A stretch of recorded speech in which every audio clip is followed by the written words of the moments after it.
Hi friends, happy evening. So ಈವ್ನಿಂಗಿಂದ ಈ ಒಂದು ಮಿನಿ ವ್ಲಾಗ್ನ ಸ್ಟಾರ್ಟ್ ಮಾಡ್ತಿದ್ದೀನಿ. ಈವ್ನಿಂಗ್ ಅಂದರೆ 4:35 ಹಂಗೆ ಸಮಥಿಂಗ್ ಆಗಿತ್ತು. ಸೊ ನಾನು ಬರ್ಕೊಳ್ಬೇಕು, ತುಂಬ ಹೋಮ್ವರ್ಕ್ಸ್ ಕೊಟ್ಟಿದ್ದರು ಸ್ಕೂಲಲ್ಲಿ. ಓಕೆ, ನಾನು ಬರೀಬೇಕಿತ್ತು. ಸೊ ಮ್ಯಾಥ್ಸ್ ವರ್ಕ್ ಇತ್ತು. ಸೊ ಹೋಮ್ವರ್ಕ್ ಮಾಡಿ ನಾನು ಹೋಮ್ವರ್ಕ್ ಮಾಡೋಕ್ಕೆ ನಿಜ ಬೆಳಗ್ಗಿಂದ ಹರಟೆ ಹೊಡೆದ್ಬಿಟ್ಟಿದ್ದೀನಿ. 3 days ಹಾಲಿಡೇ ಇತ್ತು. 3rd day ಆಫ್ ಲಾಸ್ಟ್ ಹಾಲಿಡೇಲಿ ಈವ್ನಿಂಗ್ ಕೂತು ಬರಿತಾ ಇರೋದು. ನಿಜ ಬುಕ್ಕೆ ಮುಟ್ಟೆ.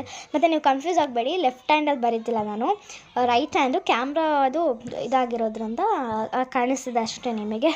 ಸೊ ಬರಿಬೇಕಿತ್ತು, ತುಂಬ ವರ್ಕ್ ಇತ್ತು. ಆ್ಯಕ್ಚುಲಿ ಹೋಮ್ವರ್ಕ್ಸ್ ಅವೆಲ್ಲ ತುಂಬ ಕೊಟ್ಬಿಟ್ಟಿದ್ರು 3 days ಹಾಲಿಡೇ ಅಂತ ಹೇಳಿ. ಯಾವನ್ನೂ ಕಂಪ್ಲೀಟ್ ಮಾಡಿಲ್ಲ. ಹೇಗೆ ಬರ್ಸ್ಕೊತೀನೋ ಗೊತ್ತಿಲ್ಲ ಸ್ಕೂಲಲ್ಲಿ.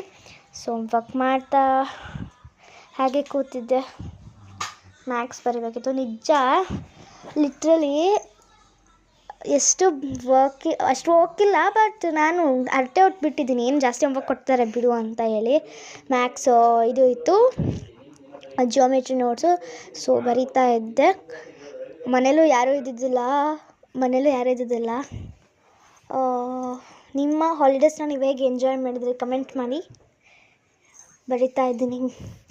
ನನ್ನ ಫಸ್ಟ್ ಮಿನಿ ವ್ಲಾಗ್ ಇದು. ನಾನು ಡೇ ಬೈ ಡೇ ಮಿನಿ ವ್ಲಾಗ್ಸ್ನ ಅಪ್ಲೋಡ್ ಮಾಡೋಕ್ಕೂ ಟ್ರೈ ಮಾಡ್ತೀನಿ. ಇದು ತುಂಬ ಲಾಂಗ್ ವೀಡಿಯೋ ಆಗಿಬಿಟ್ಟಿದೆ ಅನಿಸುತ್ತೆ. ಸೊ ಸನ್ಸೆಟ್ ಆಯಿತು. ಆಮೇಲೆ ಈವ್ನಿಂಗ್ ಬಂದು ಹೊರ್ಗಡೆ ಬಂದು ಕ್ಲಿಪ್ನ ತೊಗೊಂಡಿರೋದು. ಸೂರ್ಯನ ಕಿರಣಗಳು ಬಾಗಿಲು ಮೇಲೆ ಹೇಗೆ ಬೀಳ್ತಿದೆ ಅಂತಂದರೆ ಸಖತ್ತಾಗಿತ್ತು ಮಾತ್ರ ಮೂಮೆಂಟು. ನಾನಂತೂ ಜಸ್ಟ್ ಫ್ರೆಶ್ ಅಪ್ ಆಗಿ ಬಂದೆ ಹೊರ್ಗಡೆ. ಹೇಗೆ ಬೀಳ್ತಿದೆ ಅಂತ ಸಖತ್ತಾಗಿತ್ತು ಮಾತ್ರ.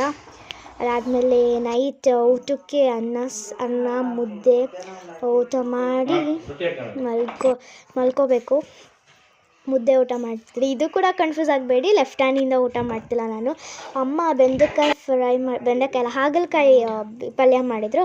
ಅನ್ನ ಸಾಂಬಾರು ಊಟ ಮಾಡಿ ಹೊರಗಡೆ ವಾಕ್ ಮಾಡೋಣ ಅಂತ ಹೇಳಿ ವಾಕ್ ಮಾಡೋದಕ್ಕೆ ಬಂದೆ. ನಮ್ಮ ಆರ್ಯನ ಜೊತೆ ಸ್ವಲ್ಪ ಆಟ ಆಡಿ ವಾಕ್ ಮಾಡ್ತಾ ಅವನ ಜೊತೆಗೆ ಆಟ ಆಡಿದೆ. ಆ್ಯಕ್ಚುಲಿ ನಿಮ್ಗೆ ಇನ್ನೊಂದು ಮಾತು ಹೇಳಬೇಕು, ಫ್ರಿಜ್ಜು ಕ್ಲೀನ್ ಮಾಡಿಕೊಟ್ಟಿದ್ದೆ ನಮ್ಮ ಅಮ್ಮಂಗೆ 3 days ಹಾಲಿಡೇಲಿ. ನನಗೆ ನಿಜ ಫ್ರಿಜ್ ಎಷ್ಟು ಸಖತ್ತಾಗಿ ಮಾಡಿದೆ ಅಂತಂದರೆ ಅಗ್ಲಗ್ಲ ಫ್ರಿಜ್ ನೋಡ್ತಾ ಇದ್ದೆ. ಎಲ್ಲ ಐಟಮ್ಸ್ ಎಲ್ಲ ಅಲ್ಲಿ ಇಲ್ಲಿ ಆಗಿಬಿಟ್ಟಿತ್ತು. ನಮ್ಮ ಆರ್ಯನ ಜೊತೆ ಸ್ವಲ್ಪ ಆಟಾಡಿ ಅವನು ಮತ್ತು ಆ ಬ್ಲ್ಯಾಕಿ ಆಟ ಆಡ್ತಾಯಿದ್ರು. ಸೊ ಅಷ್ಟೇ. Bye guys, ಮಲ್ಕೊಂಡೆ. ನೆಕ್ಸ್ಟ್ ವಿಡಿಯೋದಲ್ಲಿ ಸಿಗೋಣ. ಟಾಟಾ, ಬಾಯ್ ಬಾಯ್.